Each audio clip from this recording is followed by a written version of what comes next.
Pokémon has had some cards stolen directly from the printers. Games Workshop is dealing with a little bit of a scalper problem, and we have 3 new games to anticipate coming to us from Critical Role's Darrington Press. All this and more in this week's Hobby News. I'm Angela, you're watching Hobby Night, now let's get to it.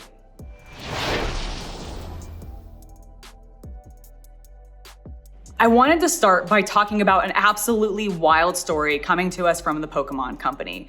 Because if you had not heard, somebody decided to steal a bunch of very valuable cards from the Fusion Strike set directly from the printer, and then proceeded to try to sell those cards to an independent retailer that happened to buy Pokémon cards. Well, thankfully, that independent retailer, Trading Card World, was smart enough to look at the cards that were sent in, or the pictures of the cards that were sent in, and go, that is a suspiciously large amount of the exact same card from the exact same set, all coming from the exact same seller.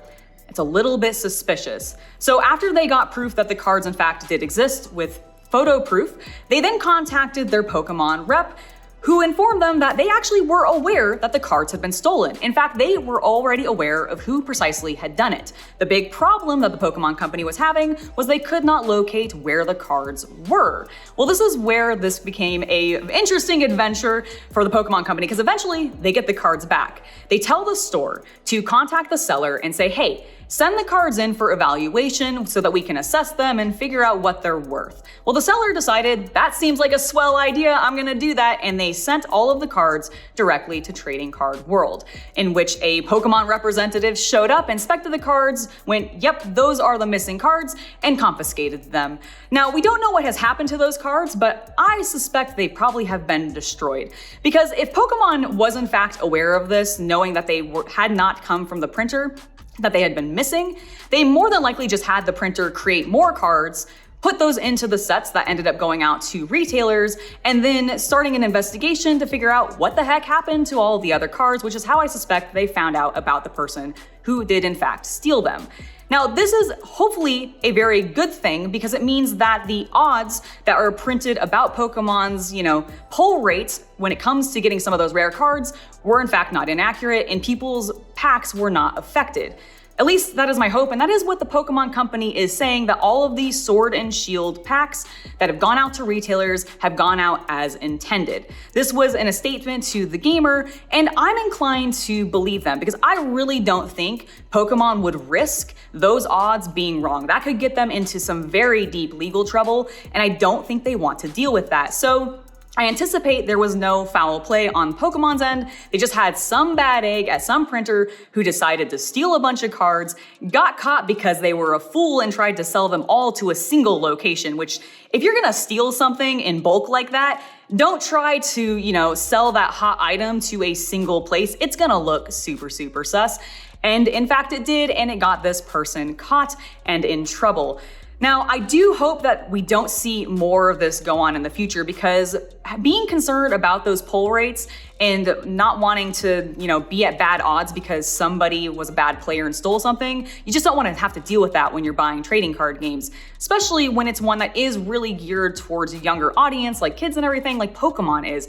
I just don't want to deal with that for people, and hopefully this doesn't turn into a trend. Because, oh my god, it is an absolutely bonkers story. Don't do this, kids. Just don't steal things. It's bad.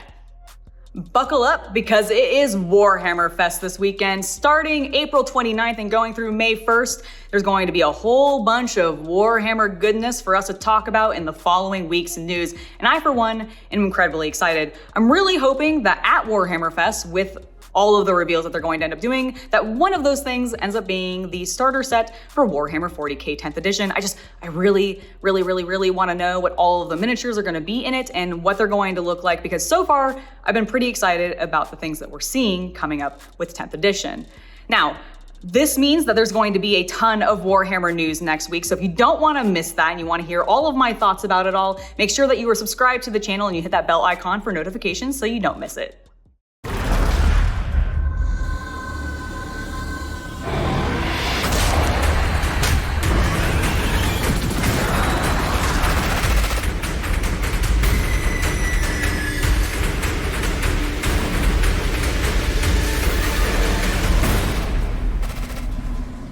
Speaking of brand new miniatures coming to us from Games Workshop, we did get a reveal of a brand new Tyranid model this week named the Winged Tyranid Prime, and I really like the look of this flying bug.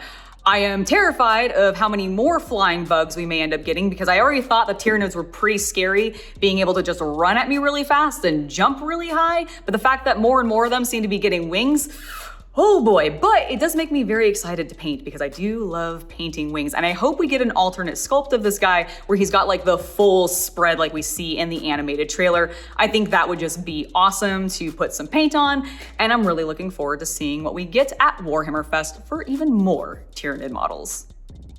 Next, I want to talk about a little bit more of a serious subject because Games Workshop has been dealing with a big scalper problem, and not just the standard scalper problem that you'd expect when it comes to limited edition products, like what you see from Black Library for their limited edition books, or even the games that come out limitedly like Curse City when it first launched.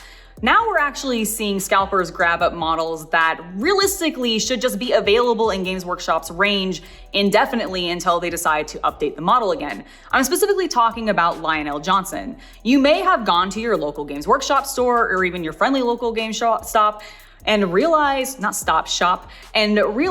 you know what? I don't know where Lionel Johnson is. Is he just not available? And yeah, he's not, because a lot of people snatched him up and they're now trying to sell him for outrageous prices on eBay. He's going for double his recommended retail price a lot of the times, if not more. And I don't understand why they're doing this to non-limited edition models, and it makes me very concerned for the future. And I don't really know what Games Workshop specifically can do to solve this problem, because it's kind of outside of their control with the devices and everything that these scalpers are using. They get around all of the precautions, and so I don't really know what more Games Workshop can do currently. I do know that we as the community can at least not encourage them to keep doing it by not buying these models from these people who are selling them for these ridiculous prices. Regardless of how much you really might want to get your hands on Lionel Johnson, don't go pay double what he's worth to some rando who probably just grabbed it so they can make a quick buck off of you. I don't know what else to do. I just wanted to talk about it with you guys because I thought it was important, and I really don't have good solutions, like I said. But I would love to see what you might think that Games Workshop can do, or what we as the community can do to try to solve this problem, because scalping is something that affects all hobbies. It's not just Games Workshop. It affects stuff like trading card games. It affects stuff like video games. And we saw this hugely happen when the PlayStation 5 first launched. No one could get their hands on it, and those that were able to were paying ridiculous fees to people who just, grab them and are making a quick buck off everybody. And it sucks, but I'd love to know what your guys' thoughts are on this and what you think we might be able to do to solve this problem.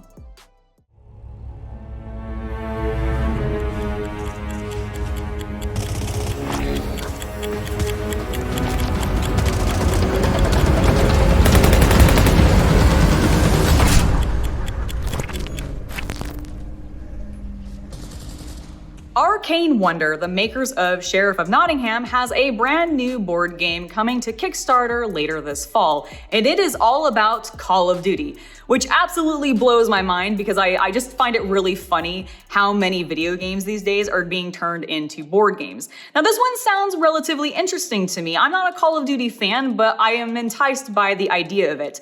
So what Arcane Wonder said in an article talking about this is that the game is going to have a novel combat, movement, and line of sight mechanic in it, making it not a war game, but a two-player just board game. And I like the idea of this because it kind of reminds me of how I would maybe describe Imperial Assault. And if that is what they're going for, it could be an interesting game. It's also going to come with some models, some 35mm ones, which are a little bit of the bigger boys. And I'm going to be curious to see what the fidelity is on them, how the sculpts end up looking. So this is going to be one that I'm going to be keeping my eye on. Now, if you're interested in this, like I said, it is going to be coming to Kickstarter sometime this fall, and it'll be going to retail for its full release in 2024, the holiday season. So you can be grabbing it then if it ends up being something that you like. If you're heading to Gencon this year, then you might have an opportunity to try one of Darrington Press's new games. There are 3 in particular, and 2 of them are an RPG system, which I'm very excited to learn more about. Now, we do have a little bit of information about each of the 3 new games, and I want to go over those with you next. The first of the games is called Illuminated Worlds. This is one of the new RPG systems, and it's being worked on by the designer of Band of Blades and Scum and Villainy, 2 very popular indie RPGs. Now, the system is going to be a D6 dice pool type thing, and it is going to be focused on shorter stories that are a little bit more arc-driven campaigns. And I find this very fascinating and also really cool because with the fast-paced world that we live in, having these shorter games to jump into, not have to feel like you have to really commit a lot of time to them or extravagantly build out a character and then jump back out, seems really exciting, and that's at least the vibe that I'm getting from this RPG system. So I think it's a very interesting idea. The next game that I want to talk about is one that I'm incredibly excited about because it is a deck building game, and I absolutely love deck building games. It's called Queen by Midnight, and this is going to be a sort of battle royale deck builder.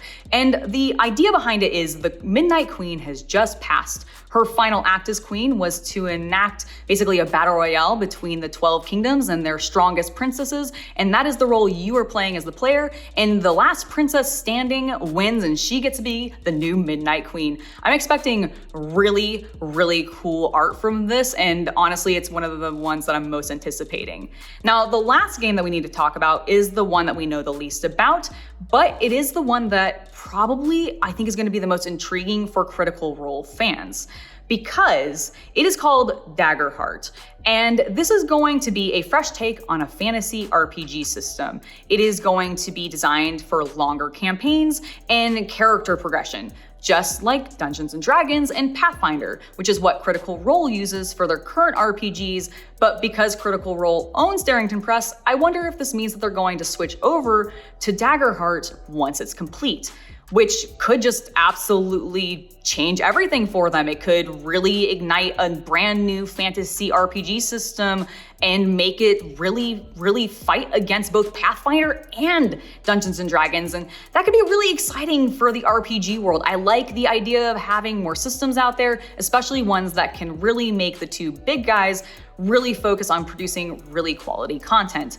Overall, I think the idea of these 3 games sounds very exciting. And like I said, if you're going to Gen Con this year, you might be able to try them out. I'm very jealous, by the way, if you do get to go to Gen Con, because I'm not going this year, but I'm really gonna try for next year, hopefully. And maybe they'll have some new exciting announcements then too. All right, that has been it for this week in hobby news. We talked about board games, TCGs, miniatures, and let me know what your favorite story was this week down below in the comments. Now, before I head out, I do want to give a huge thank you to my patrons for making it so content like this can continue to happen. Without your guys' support, we would not be doing this, so thank you very, very much. I have been Angela, and I hope you have a wonderful hobby night.